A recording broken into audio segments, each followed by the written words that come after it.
출애굽기 3장 1절부터 5절까지입니다.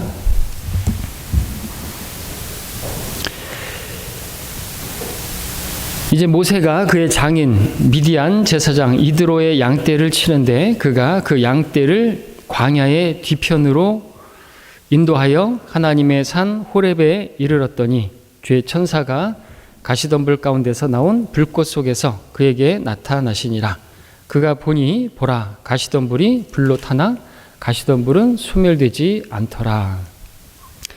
모세가 말하기를 이제 내가 옆으로 비켜서서 어찌하여 그 가시덤불이 타지 않는지 이 큰 광경을 보리라 하는데 주께서 그가 보려고 옆으로 비켜 서는 것을 보신지라 하나님께서 가시덤불 가운데서 그를 불러 말씀하시기를 모세야 모세야 하심으로 그가 말씀드리기를 내가 여기 있나이다 하니 주께서 말씀하시기를 여기로 가까이 다가서지 말고 내 발에서 신을 벗으라.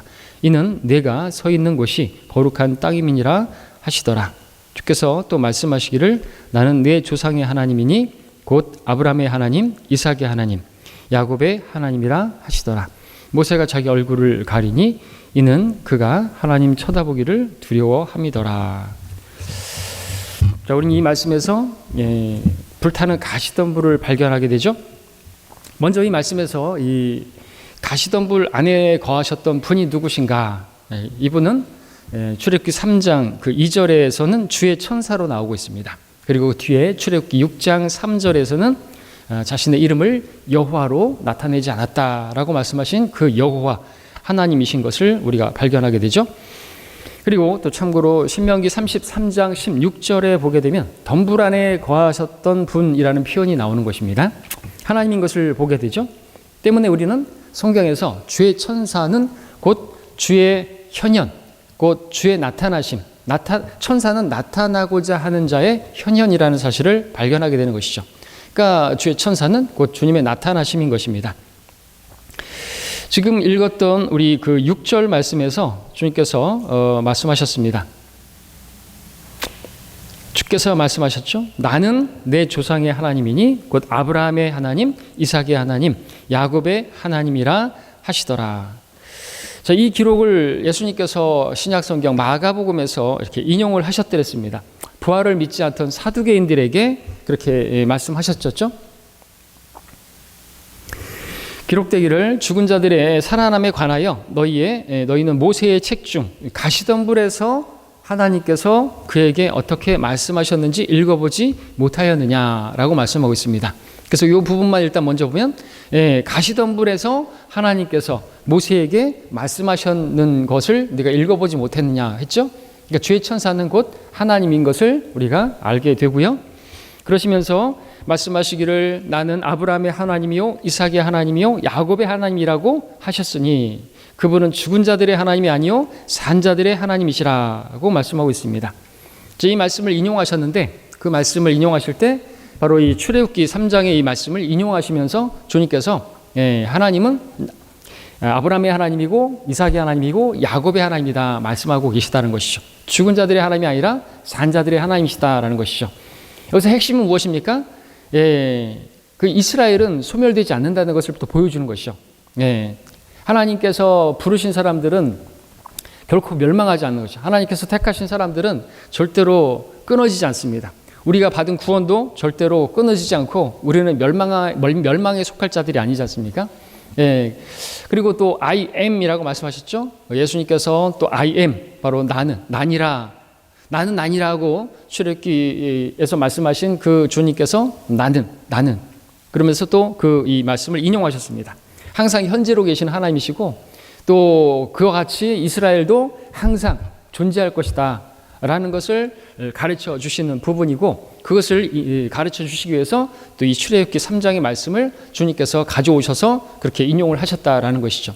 이스라엘은 절대로 멸망하지 않을 것입니다. 이스라엘은 불타는 가시덤불 무엇을 보여줍니까? 계속해서 불이 타지만 소멸되지 않는 것이에요.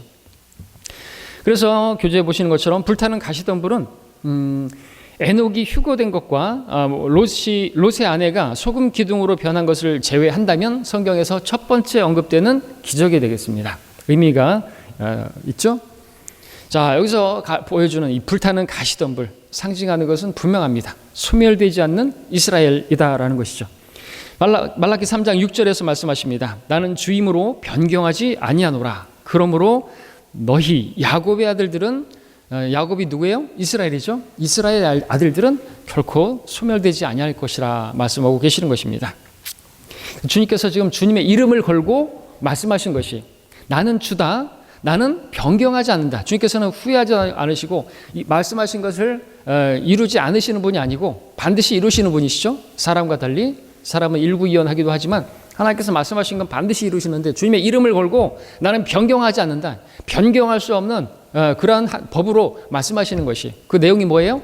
이스라엘은 결코 소멸되지 않을 것이다. 지도상에서 사라지지 않을 것이다. 이 지구상에서 사람들이 자꾸만 그렇게 없애버리고 멸망시켜버리고 지도상에서 그 이름을 삭제시켜보려고 애를 쓰고 그렇게 박해를 하고 전쟁을 일으키고 그러나 이스라엘은 사라지지 않을 것이다 라는 것을 주님께서 약속하고 계시다는 것이죠. 그렇기 때문에 이스라엘은 지금까지 존재하고 있는 것이고 앞으로도 존재하고 있을 것이고, 하나님께서는 그들을 버리지 않으시는 분으로 나오고 있습니다. 예, 이런 말을 하는 이유가 뭡니까? 많은 근데 교단의 교회들은 하나님을 거짓말쟁이로 만드는 것이죠. 하나님께서 이스라엘을 영원히 버리셨다고 그렇게 말을 하는 것입니다. 그렇게 말하는 사람들 대표적으로 로마 카톨릭이 그렇고 또 친카톨릭 교회도 그렇습니다. 많은 개신교회도 이스라엘을 하나님께서 버리셨다고, 예수님을 십자가에 못 박을 때 하나님께서 그들을 버리셨다고, 그래서 이제 영적으로 우리 교회가 영적인 유대인이다 이렇게 얘기하는 것이에요. 교회가 이제 하나님께서 구약에 이스라엘에게 약속하셨던 모든 축복들을 이제 넘겨받게 되었다, 옮겨졌다. 그렇기 때문에 실제적으로 이제 그 천국을 자기들의 소유로 가지려고 하는 것이죠. 로마 카톨릭이 바로 그렇게 평화의 사도니 자신이 이제 이 땅의 그리스도의 대리자니 하면서 그렇게 이스라엘에게 주신 그 약속을, 그 땅에 대한 약속을 그렇게 빼앗아서 가르치기 위해, 그러기 위해서 가르치는 게 뭐냐니까 하나님께서 이스라엘을 버리셨다고 가르친다라는 것입니다. 그러나 신약 성경에서 교회의 일꾼인 사도 바울은 뭐라고 말합니까? 로마서 11장에서 하나님께서 자기 백성, 이스라엘이죠, 자기 백성을 버리셨느냐? 결코 그럴 수 없느니라 말씀하고 있습니다. 나도 이스라엘인이다, 나도 이스라엘인이다 말하면서 하나님께서 택하신 백성을 버리지 않으셨다고 로마서 1장 11장에서 분명히 말씀을 하고 있죠. 자, 교재 보면은 성경에서 이스라엘을 상징하는 것들이 있는데요. 그것은 일단 지금 이스라엘 국기에서 보는 그 6갈래 6개의 뿔들로 된 그 다윗의 별, 이스라엘은 그것을 다윗의 별이라고 하면서 이스라엘 국기에 넣어놨지만 그것은 오히려 스테판이 사도행전 7장 43절에서 부르고 있는 램판의 별, 마귀 신, 그것이죠. 실제로 십자가라든지 여러 형상들이라든지 이런 것들이 다 마귀에게서, 바빌론 신비 종교에서 다 온 것들입니다. 꺾어진 십자가, 불교에도 십자가가 있는 것처럼 마찬가지입니다. 그 별이 다윗의 별이 아니고 그렇다는 것이죠. 자, 성경에서 이스라엘을 상징하는 나무들이 있는데 대표적으로 무화과 나무가 있습니다. 그렇죠? 예레미야 24장이라든지 또 마태복음 24장 32절에서 무화과, 마태복음 24장에서 문맥은 대환란 문맥이고, 또 이제 그 대환란 끝에 이제 이스라엘이 회복하게 된다는 거죠. 한 세대가 지나가기 전에 모든 것이 이루어지는데 바로 무화과 나무에서 이제 잎이 나고 이스라엘이 회복하게 되는 그러한 말씀을 하고 있습니다. 그러니까 이스라엘은 소멸되지 않는다는 거죠. 지금은 마치 소멸된 것 같은, 죽어버린 나무 같은데 죽은 나무에서 마치 아론의 그 죽은 막대기에서 싹이 나는 것처럼 그렇게 무화과 나무에서 싹이 나고 잎이 나고 꽃이 피고 그런 이스라엘이 될 것이다 라는 것을 보여주고 있고요. 또 올리브 나무, 아까 말씀드렸던 로마서 11장에서 그 참 올리브 나무, 그죠? 그 올리브 나무에 대한 말씀이 나오고 있습니다. 이스라엘의 회복을 말씀하시는 로마서 11장에서 또 그 나무가 나오고, 또 한 나무가 바로 나무라고 할 수 없지만 가시덤불이 되겠습니다. 포도나무도 있겠지만 요한복음 15장에서 불타는 가시덤불입니다. 말라기 3장 6절에서. 이 가시덤불은 어떤 나무인가? 정말로 보잘것없는, 쓸모없는, 목재로도 쓸 수도 없고 땔감으로도 쓸 수 없어요. 땔감으로 쓰려면 또 이게 손에 막 가시가 막 저기 하고 막 이거 어떻게 뭐 아궁이에 집어넣기도 힘들지 않습니까? 생각만 해보십시오. 막 굴러다니는 그런 걸 이렇게 뭐 어떻게 모으기도 힘들고 정말 아무짝에도 쓸모없는 그러한 대명사가 바로 가시덤불인데, 그 가시덤불이 누구를 상징하느냐? 유대인이죠. 그리고 유대인들의 역사는 어떻게 될 것인가? 계속해서 불탈 것이다라는 것이죠. 그 이집트는 철 용광로라고 성경이 말씀하고 있지 않습니까? 철 용광로에는 불이 붙죠. 그 이집트에서 그들이 그렇게 400년간 그렇게 정말 불타는 그 역사를 또 시작으로 해서 얼마나 많은 역사들을 그들이 고난받고 고통하고 그렇게 죽임당하고 그랬던 것인가, 역사가 보여주고 있어요. 그럼에도 불구하고 그 이스라엘은 소멸되지 않고 있어요. 왜요? 하나님의 약속이기 때문에 그렇죠. 그래서 하나님이 살아계시다라는 사실을 어떻게 알 수 있는가? 옛날에 영국의 한 왕에게, 왕이 그 궁정 목사에게 물었다 그러죠. 근데 그 궁정 목사가 한 글자로 대답했다고 했죠. 유대인을 보시라 이거죠. 유대인을 보면 하나님께서 살아계심을 분명히 알 수 있다. 그 의미를 그 왕도 알게 되고 더 이상 말을 하지 않았다라는 것이죠. 유대인을 보면 하나님의 살아계심을, 우리가 그것만 보면 뭐 그것만으로 하나님의 살아계심을 믿는 건 아니지만 그것만 보더라도 충분히 알 수 있다는 거죠. 어떻게 그 나라 없이 그렇게 1800년 동안 그렇게 지나면서 그리고 어떻게 다시 그 재건이 되고 그럴 수 있단 말입니까? 참으로 대단하죠.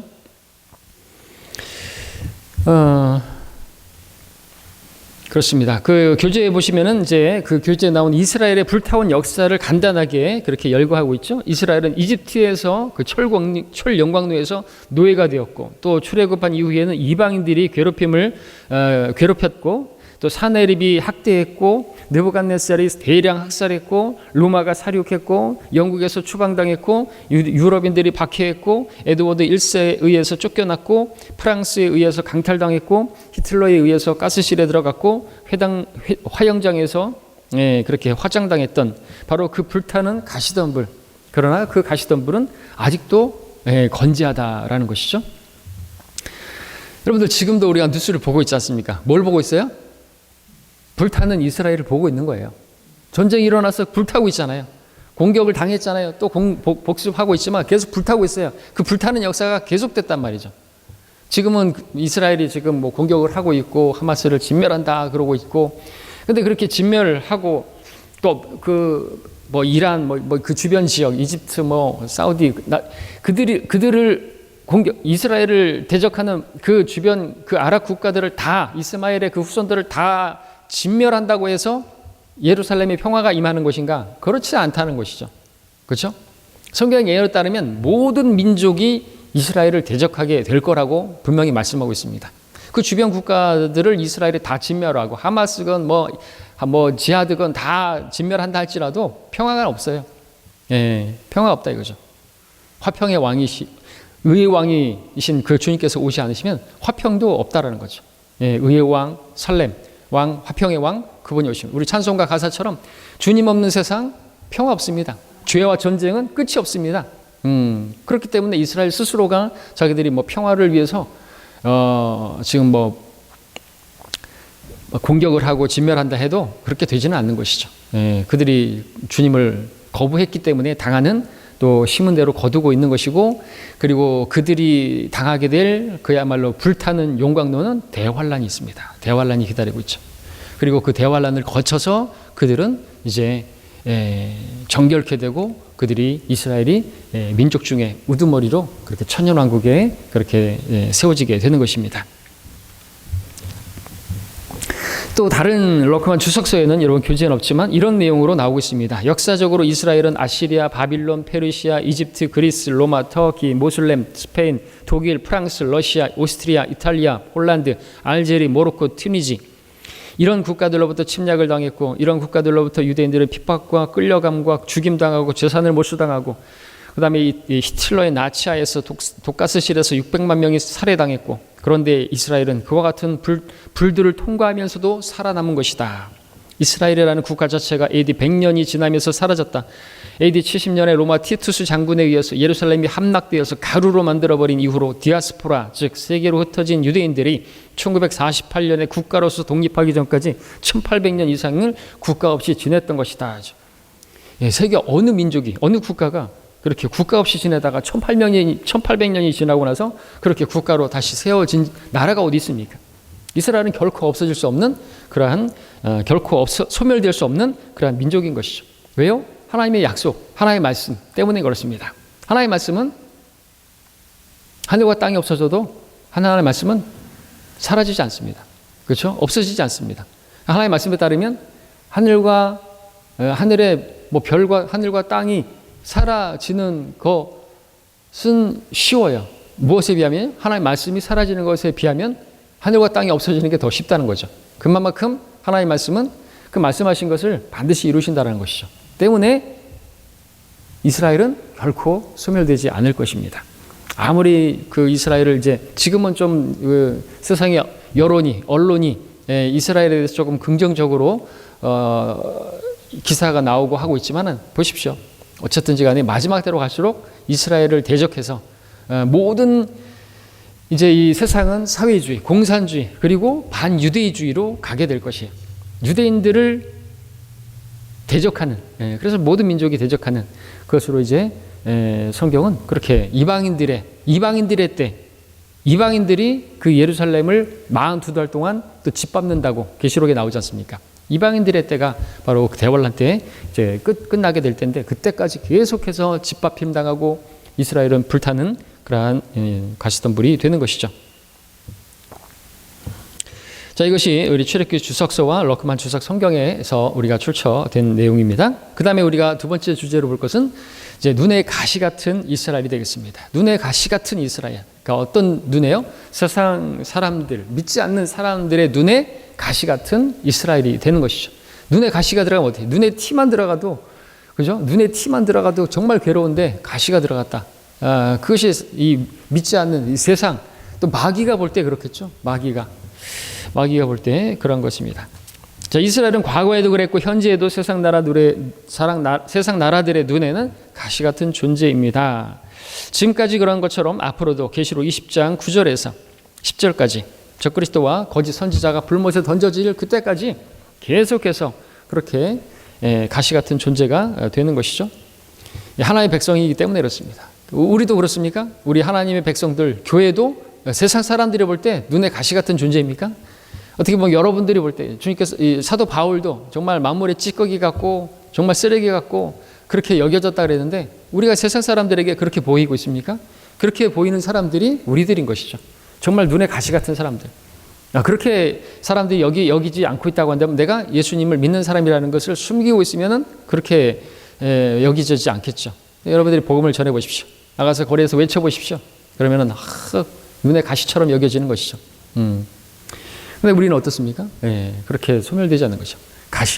또 가시 그러니까 생각나는 게 사도 바울이 그렇게 교회를 핍박했잖아요. 근데 그 교회를 막 핍박하는 게 자체가 뭐야? 가시채를 걷어차는 것이 자기에게 고통이잖아요. 마찬가지입니다. 우리를 핍박하는 건 자기들이 멸망당할 일을 초래하는 것이고 대환란 때 같은 경우에도 유대인들을 핍박하고 반유대 정책을 펼치고 하는 것 자체는 자기들이 멸망의 길을 선택하는 것이죠. 오히려 유대인의 편에서 유대인을 도우면 그들은 천년왕국에 들어가게 되는데 말이죠. 자, 계속해서 교재를 보면 그로 인해 교황 피오 12세, 히틀러, 그의 로마 카톨릭 SS 사령관 아인 리힌, 히물러 등이 이 진리에 순종했다. 무슨 뜻입니까? 눈에 가시 같은 그 이스라엘을 눈에서 빼내듯이 지구상에서 정말 지도상에서 그 이름을 빼내버리려고 그렇게 했었다라는 것이죠. 자, 우리 잠시 시편 말씀을 함께 보고 올까요? 그런 내용이 성경에 나오죠. 시편 83편 3절.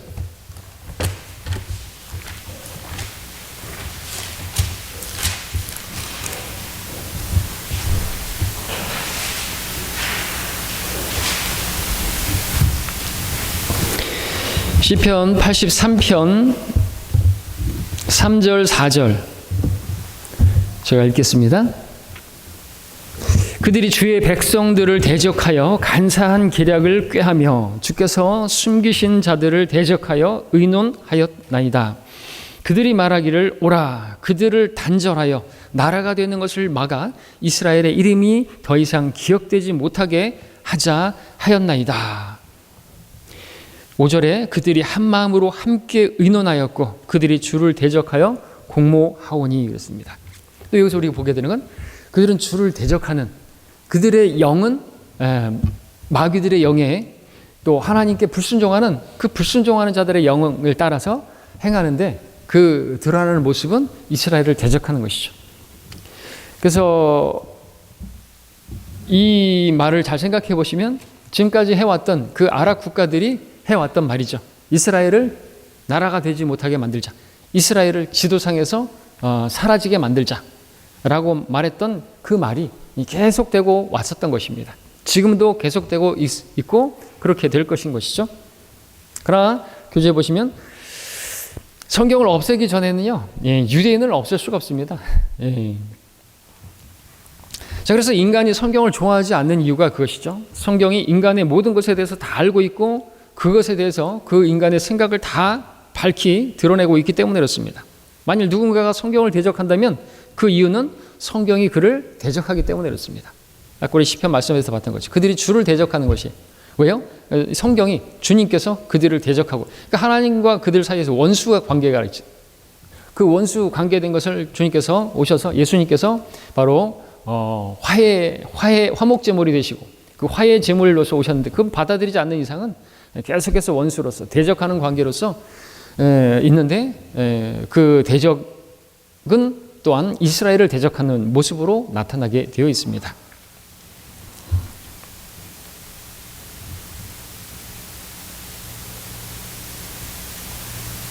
자, 1900년이 넘는 기간 동안 지상의 모든 나라의 지도자들은 이 모든 전쟁을 종결시키길 원했고 또 체제를 세우려고 애썼습니다. 그것을 위해서 필요한 것이 있었는데 그것은 다른 것이 아니라 더 크고 훌륭한 군대였던 것이죠. 자, 땅에는 평화, 누가복음 2장 14절에서 그 평화를 유지하는 길은 자신의 그 평화 계획에 동조하지 않는 사람들을 모조리 죽이는 것이고 로마 카톨릭은 그 만행을 저질러 왔었던 것이죠.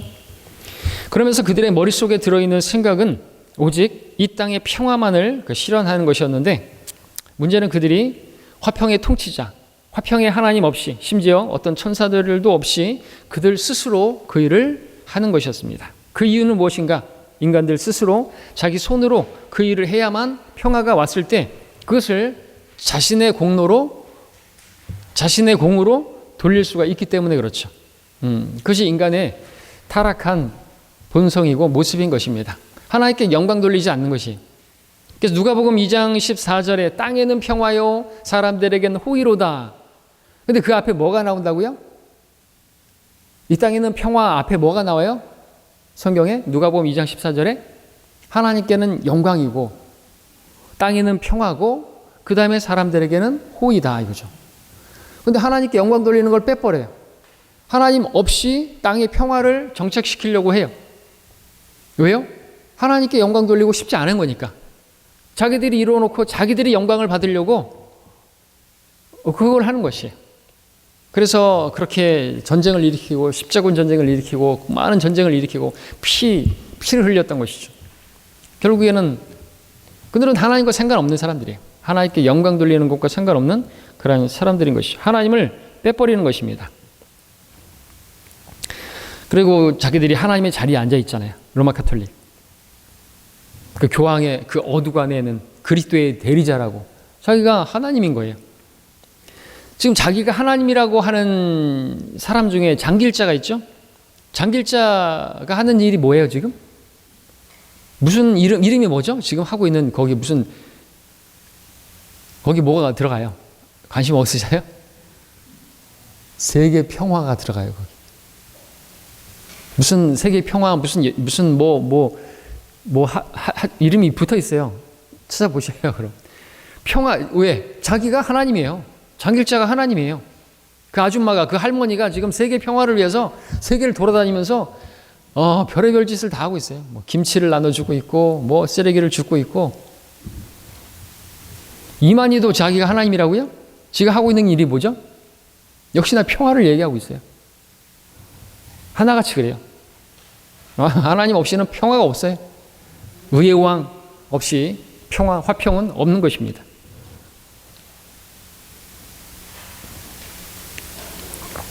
자, 그러나 역사상 2000년 동안 평화는 오지 않았습니다. 하나님께서 역사에 간섭하시기 전에는 결코 평화는 있을 수가 없다. 우리가 그것을 알아야 되죠. 분별력을 가져야 되는 것입니다.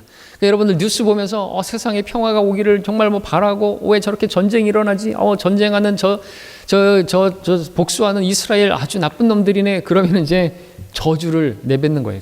저주를 받을 것이죠. 왜? 하나님께서 이스라엘을 저주하면요, 저주를, 축복하면요, 축복을 주시겠다고 아브라함에게서부터 그렇게 선언하신 것이, 절대로 그것은 대환란, 이제 천년왕국이 임하기 전까지 이 세상에서 유지가 되는 하나님의 약속이란 말이죠. 절대로 우린 유대인들의 편에 서야 하는 것입니다. 우리는 유대인들을 위해서 기도해야 되고, 우리는 직접적으로는 관련 없겠지만 대환란 때는 그래야 하는 거죠. 그들은 목숨이 걸린 문제예요. 영원한 생명이냐 영원한 멸망이냐, 그 갈림길이 유대인들을 어떻게 했느냐. 그들이 감옥에 갇혔을 때 사식을 넣어주고, 그들이 문안해주고, 그들을 도와주고, 그것이 물 한 잔 주는 것, 그것이 그들에게 왕국에 들어갈 수 있는 조건이 되는 것입니다.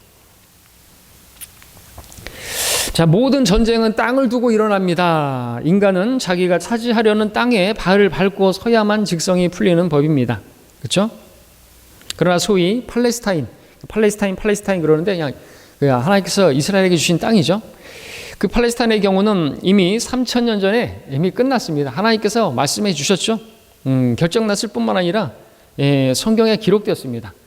그러니까 구두상으로 말한 것은 이 세상에서 별로 효력이 없죠. 내가 누군가에게 구두상으로 약속을 했다, 의미가 없잖아요. 근데 하나님께서는 말씀이신 분이시고, 그 말씀이신 그분이 말씀을 했어요. 근데 말씀하셨을 뿐만 아니라 그 말씀이 구두상의 말씀이 아니라 기록되었어요. 그럼 끝난 것이죠. 그러니까 성경을 제시하면서 이것은 하나님께서 우리에게 주신 것이다, 그렇게 주장하면 되는 거예요, 이스라엘은 사실. 근데 성경을 믿지 않으니까 문제죠, 이 믿지 않는 사람들이. 하나님께서는 그 땅을 유대인 12지파에게 주셨습니다. 그들은 야곱의 자손들이죠. 야곱의 아들들입니다. 절대로 이스마엘의 아들들이 아닌 것이죠. 근데 이제 와서 누군가가 어떻게 이 팔레스타인의 자기가 소유주라고, 자기들 땅이라고 빼앗을 수가 있단 말입니까? 자, 창세기 13장 15절에서 아브라함에게 약속하셨습니다. 이는 내가 보는 모든 땅을 내가 내게 줄 것이고 내 씨에게, 바로 이스라엘에게 주실 것이라고, 영원히 주겠다고. 예레미야 32장 41절에서도 내가 나의 온 마음과 내 온 혼으로 이 땅에서 그들을 확고히 심으리라, 그 땅을 약속하셨습니다. 에스겔 34장 27절에서도 들의 나무들은 열매를 맺고 땅은 그 소산을 내리라, 그들은 그들의 땅에서 안전할 것이니라.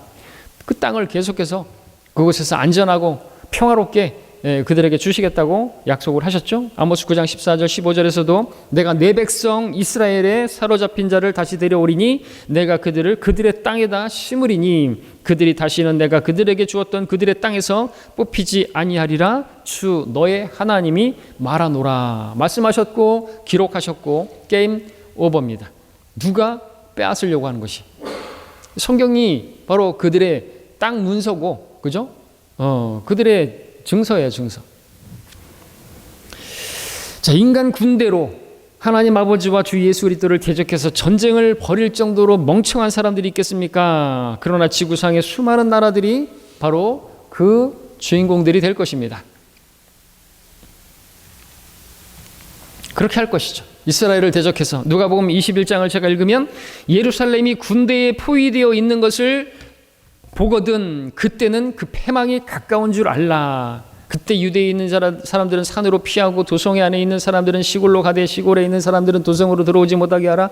이는 그 날들이 복수의 날들이미니 모든 것을 기록된 대로 이루려 하는 것이라. 그날에는 아이를 뵌 사람들과 젖먹이는 사람들에게 화 있으리라. 이는 그 땅에 큰 고난이 이 백성에게는 진노가 있을 것이라. 대환란 말씀하시는데 예루살렘을 두고 모든 민족이 그렇게 포위되어 있는 것을 보거든 패망이 가까운 줄로 알라하죠. 이스라엘을, 예루살렘을 두고 모든 민족이 그렇게 전쟁을 하는 유럽연합, EU, 그들의 등을 업고 이제 그렇게 이제 반유대 정책을 펴게 될 것입니다. 그런 것들을 통해서 우리는 주님의 오심이 가까워 가고 있다는 것을, 우리가 그런 것을 본다고 해서 또 뭐 그렇게 주님 오심이 가깝다라는 것을 뭐 생각하고 뭐 깨어 있고 그런 것은 그것도 바람직하지 않죠. 우리는 주님께서 오신다고 했었으면 오시는 거고, 속히 오시니까 우리는 내일 뭐 멸망한다라도 한 그루의 사과나무를 심듯이 한 사람의 생명을 이겨오는 그 일을 하면서 그렇게 주님 오심을 대비하면 되는 것입니다. 자, 성경은 성경에 기록된 예언들이 존재한다는 그 사실 자체를 부정하고 성경의 예언들이 불법적이고 부도덕하다라고 말하는 그러한 나라들, 무슨 말인가? 이스라엘이 그들이 그 땅을 차지하는 게 불법이라고 말하는 그러한 나라들을 말하는 것이죠. 그러한 나라들로 하여금 꼼짝없이 성경의 예언들을 성취하도록 그렇게 성취하는 것을 꼭 이루고 말 것이다라는 거죠. 계시록 16장 16절, 19장 12절, 21절 아마겟돈으로. 자, 이러한 성경에 대한 불신은 수십 년 동안 생계를 유지하려고 자기들이 믿지도 않는 책 그 성경을 사용하도록 강요받고 있는 미국 내 기독교 근본주의 세력들도 마찬가지라 럭커 목사님은 쓰고 있습니다. 예, 근본주의라고 하는 무슨 그러한 사람들도 다 맛이 같다라는 것이죠. 약속을 믿지 않아요. 성경도 믿지 않아요. 그러면서 하나님께서 유대인들 버렸다고. 오늘날 교회들 보십시오. 많은 교회들 유대인들 버렸겠고, 그러니까 신천지 같은 사람들도 나와서 자기들이 영적인 유대인이고 그러면서 자기들이 유대인으로서 12지파를 만드는 거예요. 광주는 베드로 지파 12지파인데 그것도 야곱의 아들들, 이스라엘의 아들들 12지파 이름이 아니라 무슨 12사도들의 이름을, 물론 그들도 유대인이지만 그 12사도의 이름을, 예수님의 제자들의 이름을 갖다가 해서 12지파로 만들라고. 자기들이 자칭 유대인이라고 말하는 자들이죠. 자칭 그 사탄의 회당이라고 계시록에서 말씀하고 있는데 그렇게 이야기하는 것이에요. 이스라엘을 버렸다라고, 하나님께서 그들을 버리셨다고 해야 자기들이 그것을, 그 지위를 차지하고 자기들을 통해서 세계 평화도 이루고 그런 것이, 로마 카톨릭이 그랬고 장길자네가 그러고 있고 신천지도 그러고 있고 모든 이단들이 다 그 스텝을 밟고 있어요. 성경을 벗어날 수가 없어요. 손바닥 안에 있어요. 성경이 다 있습니다. 자, 그 다음에 유엔 빌딩에 새겨진 이사야 한 구절, 이사야 2장 4절이죠. 그것은 그들이 성경에 기록된 그 말씀, 성경의 말씀을 거부하면서도 인용한다 그랬죠. 근데 이제 아시는 것처럼 유엔 그 빌딩에 이사야의 벽이라고 그렇게 그 빌딩 앞에 큰 벽이 있는데 거기다 이사야서 2장 4절이 기록되어 있는데 믿지 않는데 인용한다라는 거죠. 믿지 않으니까 뭘 믿지 않는 거예요? 주님께서 통치하시고 주님께서 재림하실, 그거는 믿지 않는 거예요. 유엔을 통해서 자기들의 스스로의 그 힘으로 유엔으로 그렇게 전쟁을 종식시킬 것이다. 이제 이사야 2장 4절 제가 읽어드리면 그가 모든 민족들 가운데서 심판하시며 많은 백성을 책망하시리니 로 시작하는데 요거는 빼버리고 이사야 2장 4절 이사야의 벽에서 그 유엔 건물 앞에 없어요. 그 다음에 이것만 나오죠. 그들이 자기 칼들을 두들겨서 보습을 만들며 자기 창들을 두들겨서 낫을 만들 것이며 민족이 민족을 대적하여 칼을 들어올리지 아니할 것이며 그들이 더 이상 전쟁을 배우지 아니하리라. 요것만 딱 써놨어요. 좋은 말만 써놨죠. 전쟁을 이제 연습도 안 할 것이고 배우지도 않을 것이고 농기구를 갖다가 이제 전쟁 도구를 농기구로 만들 것이고 이런 것만 딱 갖다 놨다 이거죠. 아주 좋은 말만 갖다 놨어요. 개업식의 집에다가 내 시작은 미약하였으나 내 끝은 창대하리라. 이 집에 복을 더하소서 이런 거 갖다 믿지도 않으면서 그렇게 좋은 글 갖다 써놓는 것처럼 그런다라는 것이죠. 자, 유엔과 EU의 눈에 가시는 한 민족입니다. 유대인이죠. 한 조각의 위험한 땅은 팔레스타인입니다. 자, 선지자 스가랴는 반인본주의적이고 반카톨릭적이고 반유엔적인 성경의 하나님께서 한 도성을 들어 유엔과 EU에 대해 떨리는 잔이 되게 만드실 것이다라고 스가랴 12장 2절 3절에서 기록하고 있습니다. 그 밑에 인용했죠. 보라, 사람들이 유다와 예루살렘을 포기할 때에 내가 예루살렘을 주위의 모든 백성에게 떨리는 잔이 되게 하리라. 비록 세상의 모든 백성이 그것을 치려고 함께 모일지라도 그 돌을 드는 자들은 모두 산산이 부서지리라. 하나님께서 한순간에 그들을 다 멸해버리시는 거죠. 떨리는 잔이 되게 하겠다. 그리고 또 그것은 유대인의 도성이고 하나님께서는 그 유대인의 도성을 자신의 그 전투 무기라고 스가랴 10장 3절 5절에서 말씀하고 있습니다. 역사상 그 어느 때든지 간에 어떤 상황에서든지 간에 인간과 그 집단과 국가들 그들은 전쟁을 영원히 없앤다는 평화를 이루겠다는 명목하에 궁극적으로는 더 크고 더 발달된 전쟁으로 이전보다 더 많은 피를 흘리게 될 것입니다. 계속해서 피를 흘리는 그 목적이 평화를 위해서인데 아이러니하게도 더 발달된 전쟁을 일으킨다라는 거죠. 딜레마죠. 평화를 원해서 그렇게 피를 흘리는데 전쟁을 하는데 평화는 오지 않습니다. 왜 그럴까요? 하나님 없이는 안 돼요. 하나님 없이는. 유엔은 2차 세계대전 이래로 88번의 전쟁을 일으켰고 사상자도 그 일부만도 2억이다. 이것은 죽음의 재 같은 땅 이스라엘을 럭커 목사님께서 기록하고 책을 쓰실 때의 당시에 그러한 것이죠. 그 이후로도 전쟁은 계속해서 일어나고 있고 사상자도 더 많이 늘어났습니다. 세계 평화를 가져오려고 하는 인간의 모든 시도는 그야말로 피바다의 물결 속에서 종식될 것입니다. 여기에서 1800년대 이후에 20병도 넘는 정신질환자, 교황들, 그들의 교활하고 망령된 기도도 포함되는 것입니다. 아주 사악한, 성경도 믿지 않으면서 자기들이 마치 성경을 믿는 사람들인 것처럼 경건한 척하면서 사람들을 속이고 있고 자기들을 통해서 평화가 올 거라고.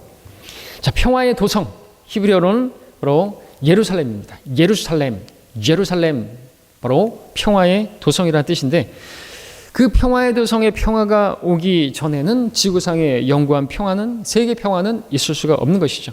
예수님께서 재림하셔서 다윗의 보좌에 앉으셔야만 전쟁이 끝나는 것입니다. 자, 성경 마지막 구절을 읽고 마치겠습니다. 학개서 2장 9절에서 이 나중집의 영광이 먼저 집의 영광보다 더 크리라. 만군의 주가 말하노라. 이곳에 내가 화평을 주리라. 만군의 주가 말하노라. 주께서 주시겠다. 다윗의 그 왕국, 그리고 그 솔로몬이, 다윗이 전쟁하고 솔로몬이 그 평화를 이루었는데 솔로몬도 마찬가지로 그 평화와 관련된 그러한 이름이죠. 샬로몬. 근데 이제 그 먼저 집의 영광보다 나중 집의 영광이 크리라 말씀하신 것입니다. 누가복음 1장 32절에서는 가장 높으신 분의 아들이라 불릴 것이요 또 주 하나님께서 그에게 그의 주상 다윗의 보좌를 주실 것이다. 그래서 예수님께서 다윗의 보좌에 앉으셔서 그 다윗 시대에 펼쳐졌던 그 솔로몬 시대에 있었던 그 평화에 비할 수 없는 그런 완전한 평화를 하나님께서 주시겠다라고 말씀하고 계시다라는 것이죠. 그래서 우리가 이 세상을 바라보면서 분명한 관점을 가지고 바라봐야 되고 유대인들에 대해서 어떻게 세상이 말하든 우리는 분별을 가지고 그들을 축복하는 그런 우리가 되어야 하는 것이죠. 예루살렘을 사랑하는 자들을 하나님께서 번성케 하신다고 말씀하셨습니다. 자, 여기까지 하겠습니다.